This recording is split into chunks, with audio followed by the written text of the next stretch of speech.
இனிமே உங்க இன்லாஸ், உங்க பேரண்ட்ஸ், ஏன் உங்க ஹஸ்பண்ட கூட மெட்டர்னிட்டி ஃபினான்ஸ் சப்போர்ட்டுக்காக ஃபுல்லா டிபெண்ட் பண்ணிருக்க வேண்டிய அவசியமே இல்லை.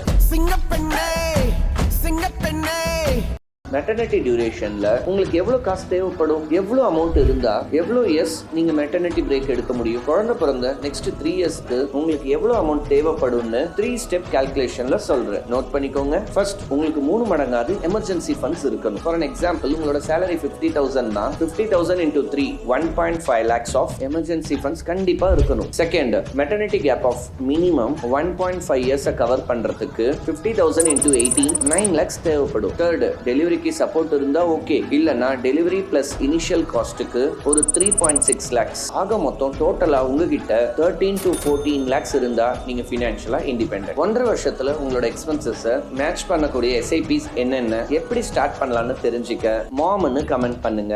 உங்க இன்கம்க்கு ஏத்த மாதிரி இதை எப்படி ஸ்டார்ட் பண்ணலாம்னு எங்க டீம் கைட் பண்ணுவாங்க.